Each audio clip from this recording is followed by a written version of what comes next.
Juice Bar. Warriors Knicks recap. Mitchell Robinson back in the fold. We'll talk through that. The Knicks go out west, a little roadie. Lakers, Clippers, Blazers, Kings, and then back against the Warriors at Chase Center. Alex Monaco. Yeah. I was at Madison Square Garden last night.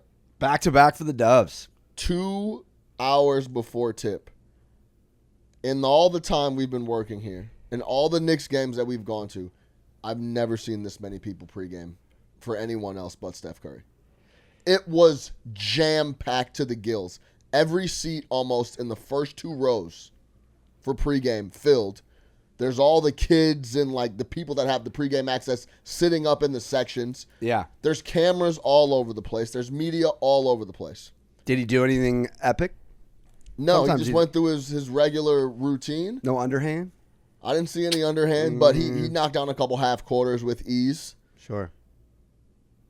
We went to the Lakers, LeBron. Yeah. Saw the triple-double. It was a Friday night. Maybe half the people there pregame. We went to Knicks Celtics Saturday night. Yeah. Maybe a third of the people. Right. Plenty of room around. Both national games, both primetime games. This game was on a Tuesday. It was packed. This guy, Steph Curry special, one of one.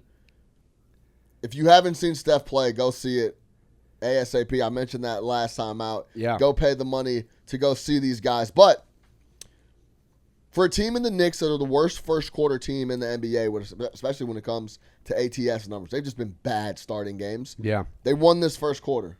They won the first half. Looked good in the first half. Handily. Then they come out and the script flipped.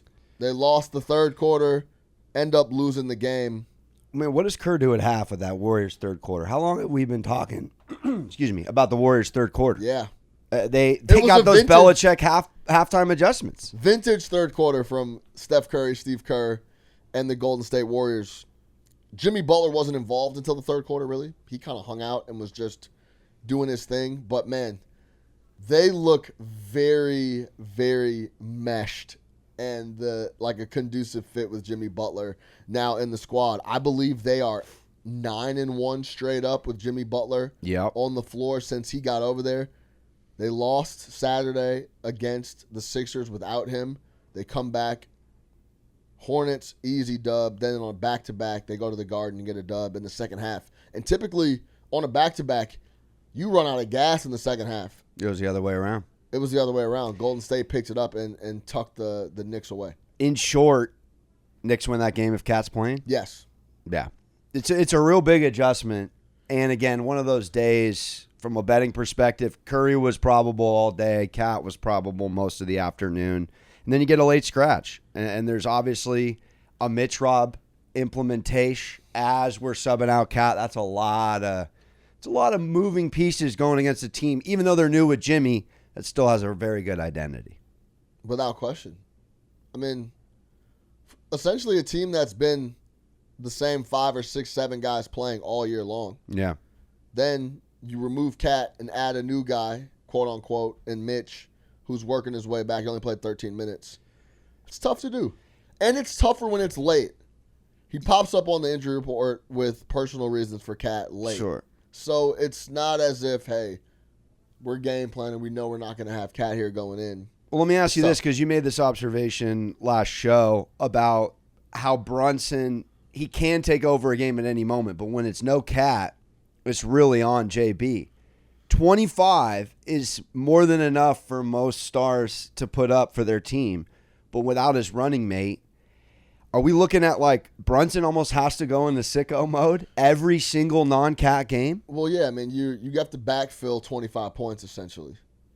So like 30, he's got to look at that like I need to get 30 against the Warriors, because when he went on that 9-0 fourth quarter stretch down in Miami, he stole the game. He won the game. Yeah. Is it almost circumstantially something he has to kind of get himself aligned for? Almost like a fighter knowing at some point in that 11th, 12th round, I got to go in a knockout mode. Yeah, I mean, if you've watched Brunson all year, especially early in the season, he started games and essentially is deciphering what he's going to need to do. So there's been games where Cat has it going and then Mikal Bridges is going, OG's adding. He has 17 points, 8 assists. Sure. It's whatever needs to Which be done. is smart point guard IQ. That's what you're supposed to do. It's pure point guard, right? That's what you're supposed to do. And then there's games down the stretch where he's looking around like, this is going to be me. I'm going to have to go and get us this W, and that's why he's been so good in the clutch and has done it. OG scored 28 points. Let me ask you this from a Bridges perspective. On non-cat nights, do you have a feel? Because Brunson, again, to what you just said, he's a guy that can get going at any moment. Is Bridges, like OG gets it going, you kind of know early if he's going to be scoring more than his pay grade.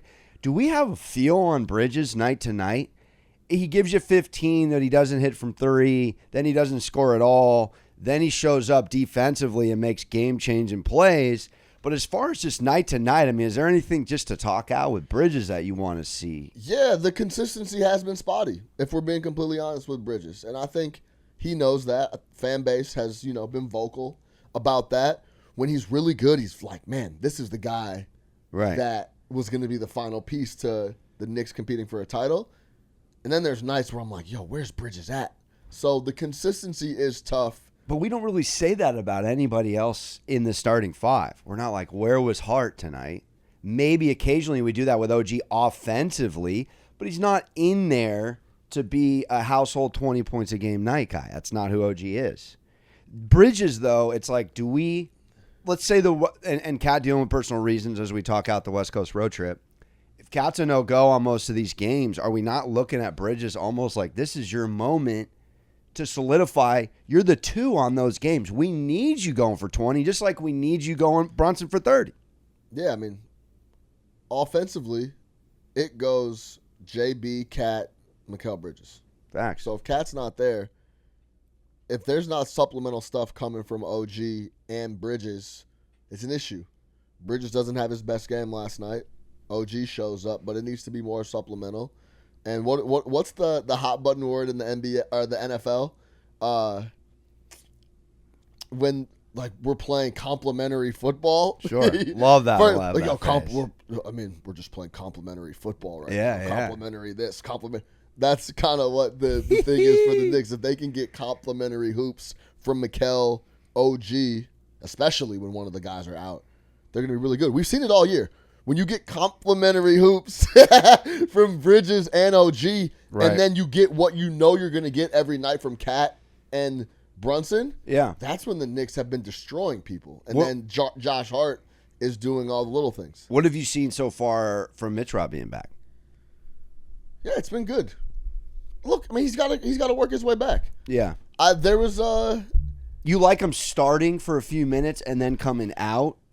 And I don't know if that's a Tibbs kind of tip your cap out of respect mental thing. Yeah, for sure. Because you could make the case him coming in midway through the first quarter, 2/3 through the first quarter, would kind of invigorate the audience if we're at the Garden. Yeah, Mitch made his first start in 452 days last night at the Garden versus the Warriors. So he hasn't been in the lineup. It could be a mental thing for him, maybe to get the juices flowing from Tibbs, just trying to do different things. But clearly him playing 13 minutes shows where he's at. If Cat's out for the whole stint, what would you be trying, just rotation-wise, with this club? With Mitch Rob in, Cat out, 5 games, couple of them against, under 500 teams. Yeah, I mean, I don't want to talk about, what Tibbs should do rotationally, but it's known that Tibbs will try and go with what's working. So if it is Precious taking up more minutes from Mitch as he's working his way back, he'll stick with that. And Precious has had really good games since they've gone to him with a lot of minutes throughout the last, I would say, 6 weeks. Yeah. Huck Porty dealing with some things, so we'll see how long he's going to end up being out. But it's well, because remember what you say when we go against Western Conference teams, we're not really strategizing and game planning for the playoffs. You're not going to see these teams unless it's the finals. We have 5 consecutive Western Conference games here coming up. So this is where you would try some stuff, especially if Cat's not rolling. Yes, and like we've seen and what I believe, Tibbs goes with what works. I've seen Tibbs sit Brunson in the fourth till 5 minutes left because Deuce and campaign, have it going. So I trust Tibbs to go with what works. They just need Cat. If we're being that's just what it is. They were already pretty thin. If Cat's going to miss, it's going to be tough for them to get wins because a lot of pressure offensively is going to be on guys like OG, Bridges, and they're supplemental pieces. They're not featured pieces when it comes to the offensive end. So hopefully we can get Cat back ASAP. Talking West Coast trip, great timing. We know the Knicks off a loss are still a top 5 team, at least straight up in the NBA this season. And then they get to roll for a national TV game. Unfortunately, MSG got the game taken from them. But what a time for the 0-7 national TV critics for this Knicks team, who've been extra critical against Thunder season. They're 0-7 on national TV? No, against Thunder, Celtics, Cavs. So just against the hottest team right now, arguably in the NBA, and the Lucas Lakers. No, not arguably. The Lakers are 19-4 since the second week of January. I think it's January 14th. 19-4, and they're playing D. Yeah. They're the hottest team in the NBA, bar none. So for the Knicks to get this win, obviously it's a signature win. It's an NBA narrative win. I think it's great timing. And you look at the West Coast trip last year. I mean, Lakers catch an L after a loss to the Clippers the night before. And it's the same thing that happened in 22-23. This is the Knicks. Off losses, they come into the ring with a little more extra oomph. Cat or no Cat, you feeling good about this spot? Cross-country travel, of course. In-N-Out Burger, not mandatory. No, I don't feel great about it without Cat. They need Cat. Hopefully, his personal stuff, they can get that sorted and he comes back when he's ready to go. But I'm not going to feel confident about any top 2 team in the West or the East that the Knicks are playing without their second best player. So I can't say I feel good about it. But we know we'll get max effort from the guys, but it's a tough stretch, man, going into L.A., right?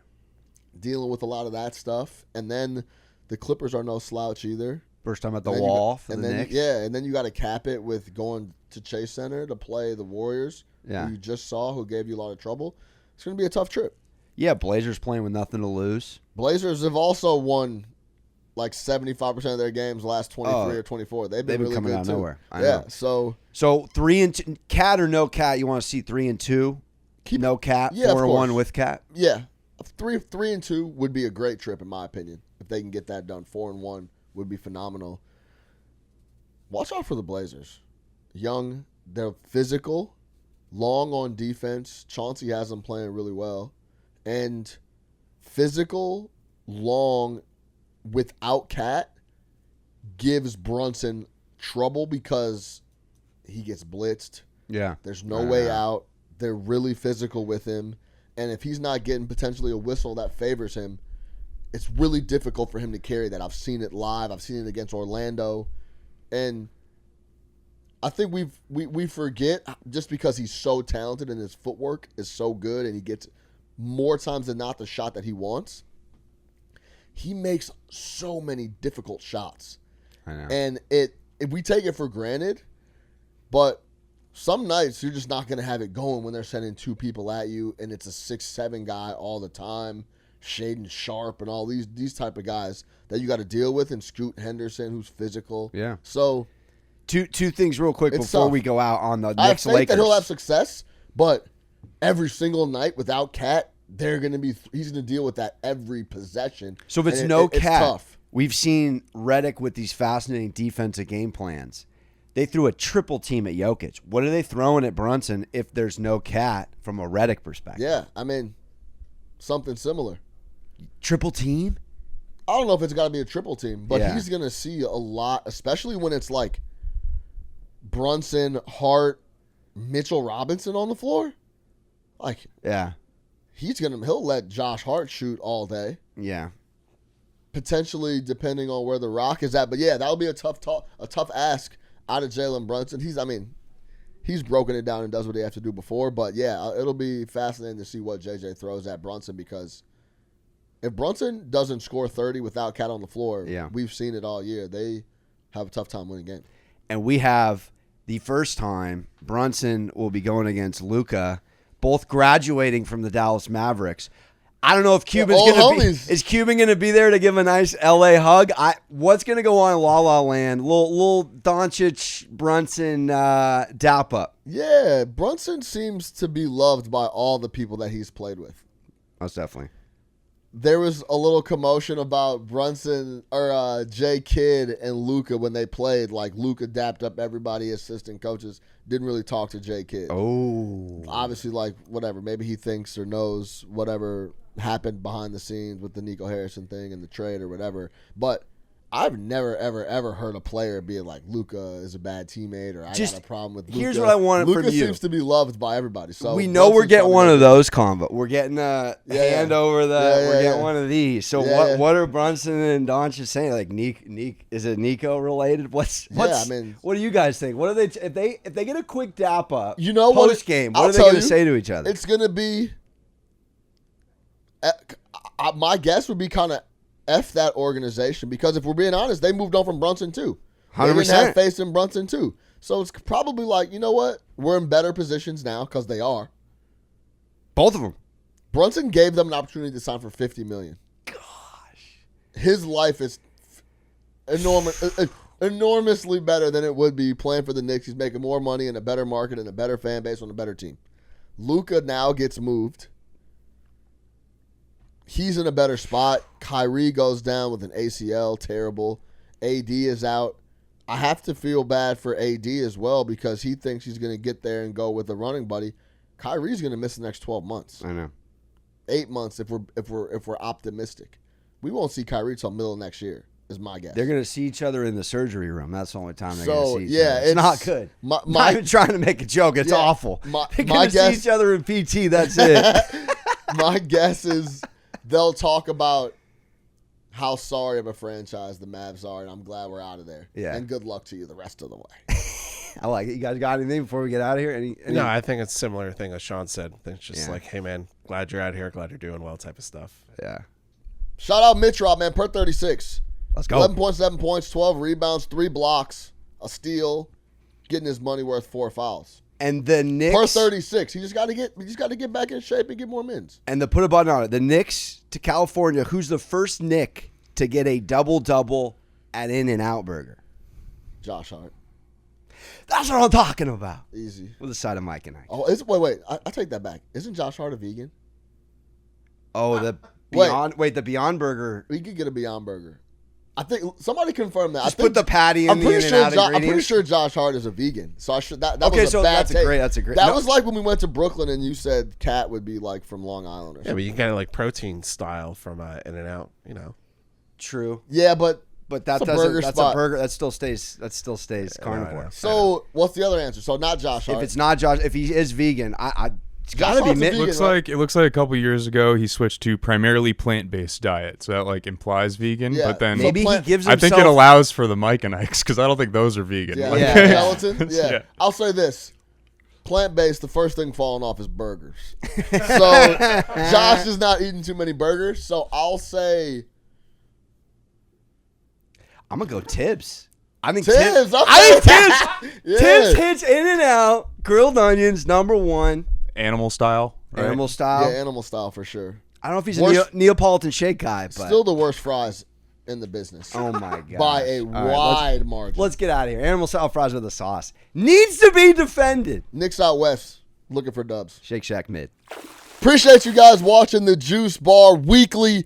In the description below, go lock in, subscribe. Anywhere you find your audio podcast, the Juice Bar will be on there. iTunes, Spotify, across the board. Lock in. Tell a homie to tell a friend. The Juice Bar's live everywhere.